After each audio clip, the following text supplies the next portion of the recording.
Chapter 11. And it came to pass, after the year was expired, at the time when kings go forth to battle, that David sent Joab and his servants with him and all Israel, and they destroyed the children of Ammon and besieged Rabbah. But David tarried still at Jerusalem. And it came to pass in an evening tide that David arose from off his bed and walked upon the roof of the king's house. And from the roof he saw a woman washing herself, and the woman was very beautiful to look upon. And David sent and inquired after the woman.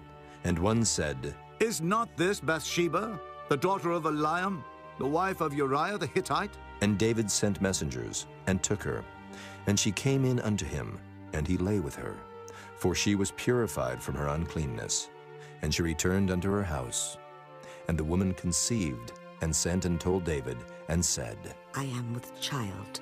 And David sent to Joab, saying, Send me Uriah the Hittite. And Joab sent Uriah to David. And when Uriah was come unto him, David demanded of him how Joab did, and how the people did, and how the war prospered. And David said to Uriah, Go down to thy house and wash thy feet. And Uriah departed out of the king's house, and there followed him a mess of meat from the king. But Uriah slept at the door of the king's house with all the servants of his lord, and went not down to his house. And when they had told David, saying, Uriah went not down unto his house. David said unto Uriah, Camest thou not from thy journey? Why then didst thou not go down unto thine house? And Uriah said unto David, The ark and Israel and Judah abide in tents, and my lord Joab and the servants of my lord are encamped in the open fields. Shall I then go into mine house to eat and to drink and to lie with my wife? As thou livest, and as thy soul liveth, I will not do this thing. And David said to Uriah, Tarry here today also, and tomorrow I will let thee depart. So Uriah abode in Jerusalem that day and the morrow. And when David had called him, he did eat and drink before him, and he made him drunk. And at even he went out to lie on his bed with the servants of his lord, but went not down to his house. And it came to pass in the morning that David wrote a letter to Joab, and sent it by the hand of Uriah. And he wrote in the letter, saying, Set ye Uriah in the forefront of the hottest battle, and retire ye from him, that he may be smitten and die. And it came to pass, when Joab observed the city, that he assigned Uriah unto a place where he knew that valiant men were. And the men of the city went out, and fought with Joab. And there fell some of the people of the servants of David, and Uriah the Hittite died also.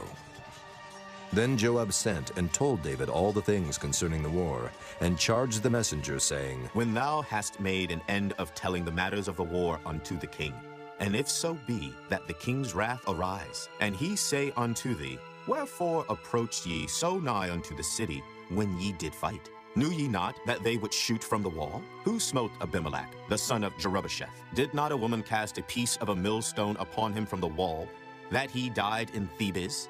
Why went ye nigh the wall? Then say thou, Thy servant Uriah the Hittite is dead also. So the messenger went, and came and showed David all that Joab had sent him for.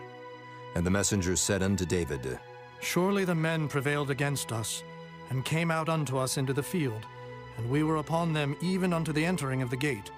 And the shooters shot from off the wall upon thy servants, and some of the king's servants be dead, and thy servant Uriah the Hittite is dead also.